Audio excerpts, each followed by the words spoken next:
O Senhor esteja convosco. Ele está no meio de nós. Proclamação do Evangelho de Jesus Cristo segundo Marcos. Glória a vós, Senhor. Naquele tempo, Jesus disse a seus discípulos: naqueles dias, depois da grande tribulação, o sol vai se escurecer e a lua não mais brilhará.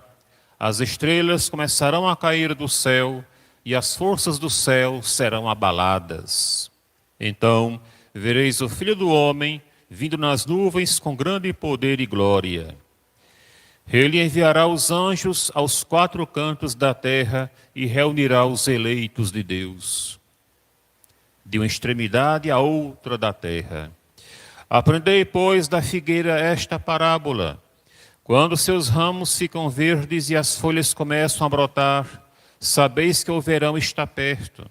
Assim também, quando virdes acontecer essas coisas, ficais sabendo que o Filho do Homem está próximo às portas. Em verdade vos digo, esta geração não passará até que tudo isto se cumpra. O céu e a terra passarão, mas as minhas palavras não passarão. Quanto àquele dia e hora ninguém sabe, nem os anjos do céu, nem o Filho, mas somente o Pai. Palavra da salvação. Aleluia, aleluia. Aleluia, aleluia. Aleluia, aleluia, aleluia. Aleluia, aleluia, aleluia, aleluia.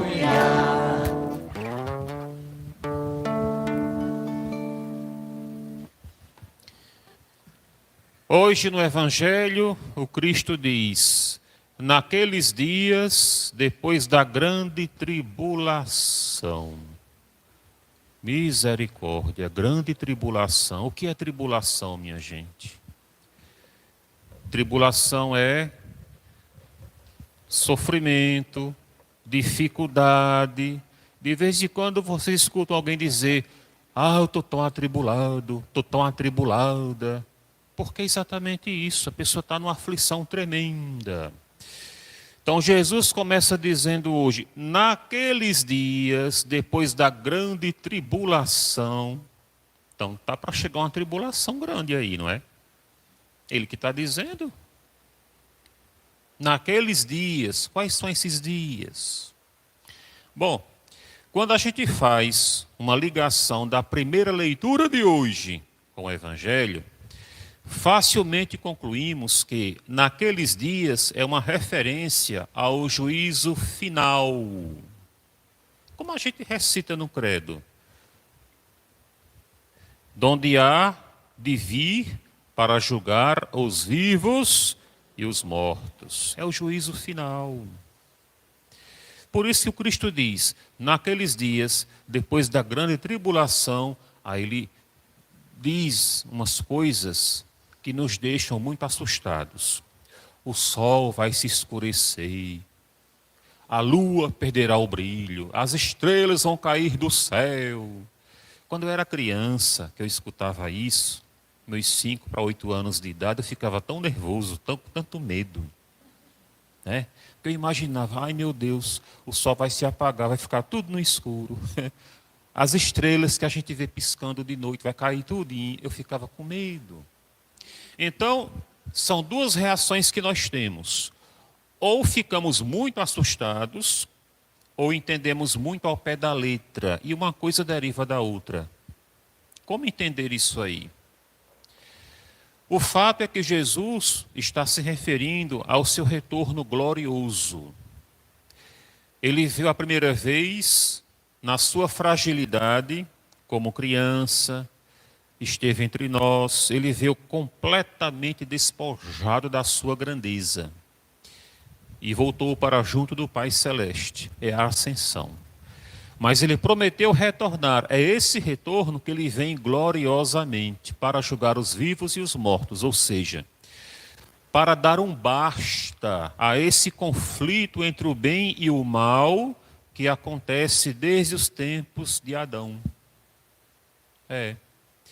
Vocês lembram daquele famoso trecho do Gênesis, Quando, depois que Adão rompe com o próprio Deus, Deus então olha para Satanás, representado na serpente, aí diz: porém, inimizade, incompatibilidade entre a tua descendência, a descendência de Satanás, que são os maus, porque Satanás é mau, né? O bicho não presta.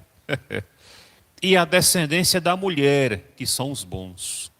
Então, a história da humanidade é sempre marcada pelo conflito entre bons e maus, entre o bem e o mal. Isso a gente sabe. Quem pega um livro de história vai perceber que sempre aconteceram conflitos, guerras na história da humanidade. Isso foi predito. O que acontece é que com a Páscoa de Jesus, com a sua morte e ressurreição, os bons estão com a vitória certa, com a vitória garantida. E Jesus vem no juízo final, no retorno glorioso, como já falei para vocês, dar um basta a esse conflito, empossando para sempre os que são fiéis a Ele na eterna felicidade. Tem uns detalhes que a gente não sabe, não. Tem gente que me pergunta, mas padre, esses novos tempos inaugurados pelo retorno de Jesus, vai ser aqui na terra, vai ser tudo no céu? Isso é outro assunto que é bem complicadinho para explicar agora. O que nos interessa acima de tudo é que o retorno glorioso de Jesus será o momento em que esse conflito vai crescer, vai ficar terrível, pior do que hoje. Por quê? Porque o mal vai perceber que está se aproximando sua derrota definitiva. Então, nos últimos esforços, ele vai tentar vencer, mesmo sabendo que não pode, que não consegue, porque ninguém pode ir com Deus. Por isso que o Cristo diz, naqueles dias, depois da grande tribulação, ou seja, quando o mal perceber que eu estarei para retornar, e vai fazer os últimos esforços para vencer de qualquer jeito, então aí a natureza, a criação sofrerá um grande abalo. Por isso que ele faz a comparação, falando que o sol vai perder o brilho, a lua também, as estrelas cairão do céu. São formas de dizer que a criação toda vai estremecer com a chegada do final desse conflito, e de Jesus Cristo para aprisionar no inferno para sempre Satanás e seus demônios. Porque hoje eles moram lá, mas eles têm licença para ficar vindo ao mundo atanasar a gente, para testar a nossa fé. Até Jesus foi tentado, imagina vocês, né? Mas no juízo final isso vai chegar ao fim. O Cristo vem para dar um basta, como já disse, a esse conflito. Está no Apocalipse isso aqui, não estou inventando nada não. Apocalipse capítulo 20, quem quiser conferir em casa pode conferir. Inclusive, nesse capítulo 20 do Apocalipse está escrito que um certo anjo descerá do céu, vai confrontar Satanás e acorrentá-lo para sempre no abismo infernal. O interessante é que na primeira leitura, eu acho que vocês perceberam, o autor sagrado faz referência a um personagem chamado Miguel. Perceberam isso? Miguel, o príncipe do meu povo. Esse povo é o povo de Israel. Israel é o antigo povo de Deus, o povo de Deus do Antigo Testamento. E esse Miguel, quem é? É São Miguel, é ele mesmo, é o arcanjo. Interessante porque São Miguel, nessa leitura, ele é apresentado como sendo o guardião do povo de Deus, do povo de Israel. É o que a leitura está dizendo. E no Novo Testamento, livro do Apocalipse, o mesmo São Miguel é apresentado como sendo o protetor do novo povo de Deus, do novo Israel. Quem é o novo povo de Deus? Nós, a igreja. Pois é. Então, o juízo final será o fim desse conflito histórico entre o bem e o mal, com o retorno de Jesus, o juiz perfeito, e os anjos a serviço dele. Inclusive São Miguel aprisionando as forças do mal para sempre no inferno, de onde nunca mais sairão para nada. Então haverá apenas o bem e apenas o bem. Vai ser bom, não vai não? Então, quando você compreende um pouco mais, do medo que você tem, começa até a querer que aconteça logo. Porque o mundo parece que só piora a cada dia que passa, né? É tanta injustiça, uma injustiça atrás da outra, terrível. Acho que nem precisa estar mencionando aqui, né? Porque vocês sabem como a situação do mundo só piora a cada dia. O nosso país mesmo, misericórdia. O ano que vem temos a eleição presidencial. Não vai ser complicado, não vai não? Misericórdia. Ixi, meu Pai do céu. Não, mas é sério, vai ser complicado. Essa eleição presidencial do próximo ano, vixe. Pois é. Mas, afinal de contas, o que é importante que vocês também entendam é o seguinte: quando Jesus Cristo fala que o sol vai perder o brilho, que a lua também, que as estrelas cairão do céu, que haverá uns abalos na natureza, não é para assustar a gente, não. É para mostrar que são os sintomas de uma nova realidade que está chegando. Por exemplo, quando a mulher está para dar à luz, ela sente os sintomas começando, né? Chegando. Ela é quem sabe em última instância. Eita, a criança está para nascer, estou sentindo isso, estou sentindo aquilo, me acuda, me ajude. Quer dizer, são sintomas desconfortáveis que estão alarmando, sinalizando, está para surgir uma nova vida. Então, quando Jesus aponta esses sinais, é para quê? É para dizer que a natureza vai ter suas mudanças e abalos como demonstração de que está para surgir uma nova realidade. Uma realidade onde o mal vai deixar de atrapalhar a nossa vida, o mal vai ficar preso no inferno de onde nunca mais vai sair e haverá apenas o bem para a humanidade. Entenderam agora? Então é linguagem comparativa. Na leitura do profeta Daniel, que é a primeira leitura de hoje, o profeta diz: chegará o momento em que todos aqueles que foram sepultados ressurgirão.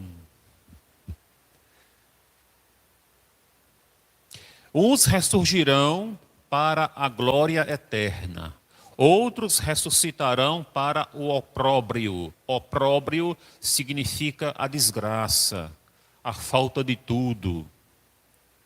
O que quer dizer isso? É a ressurreição dos mortos, que a gente professa no credo.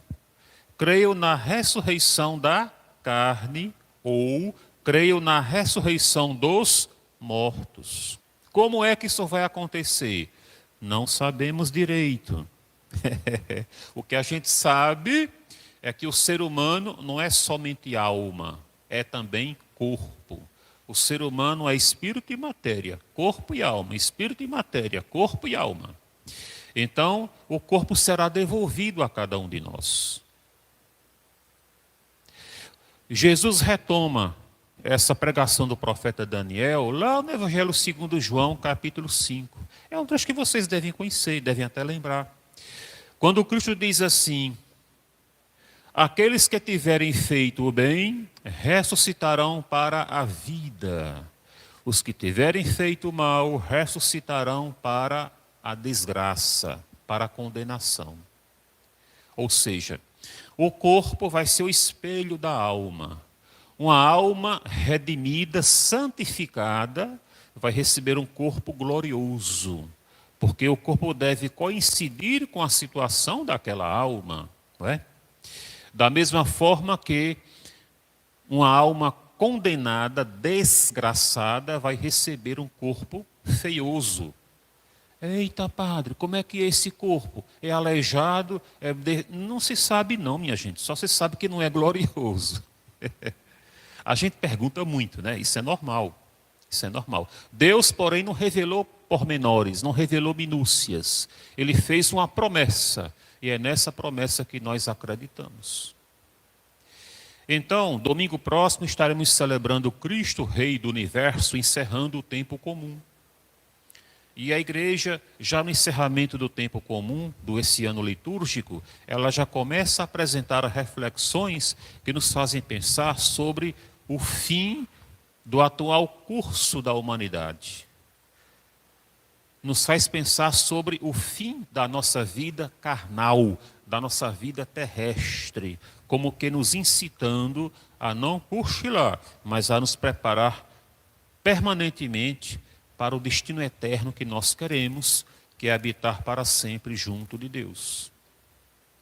O que a gente fez aqui, o que a liturgia de hoje está apresentando, é uma explanação mais aprofundada do artigo do credo. Creio na ressurreição da carne. Creio que Jesus retornará dos céus para julgar os vivos e os mortos. Pois é, isso vai acontecer. Quando? Ele está dizendo hoje no Evangelho. Quanto a esse dia, somente o Pai sabe, mais ninguém. Por que será que o Pai não disse para a gente, hein? Bom, a gente pode tentar várias respostas. Primeiro, para não aumentar o nervoso do povo. Porque se a gente souber que o fim do mundo vai ser em 2022, Ave Maria. Estava todo mundo aqui uma pilha de nervos. Eita, está chegando, está chegando, está chegando. Outros iam pensar, vai ser em 2023 ou 2022, eu vou aproveitar agora. Quando chegar pertinho eu me converto. Como se a pessoa pudesse marcar a data da conversão. Porque conversão envolve arrependimento. Se eu estou marcando data para arrependimento, já provou que esse arrependimento não é verdadeiro. Tanto é que marquei data para ele. Não é? Então não faz sentido. Então é compreensível que o Pai Celeste não tenha revelado data do retorno de seu Filho como juiz perfeito, como juiz glorioso. O que importa é que estejamos constantemente preparados. Então, os sinais que ele apresenta são aterrorizantes para quem não tem fé. Porque para quem tem fé, não, vai acontecer esse abalo todo, porque está para chegar uma nova etapa, onde apenas o bem vai existir para a criação. E Satanás e seus capangas ficarão presos para sempre, lá onde eles devem ficar, que é o inferno. E temos de ter cuidado para não ir para lá também, viu? Tem gente que não está se cuidando, não. Cuidado da vida. Porque o Cristo fez por nós tudo o que era necessário. Falta agora a nossa correspondência ao que esse Cristo fez por nós. Louvado seja nosso Senhor Jesus Cristo.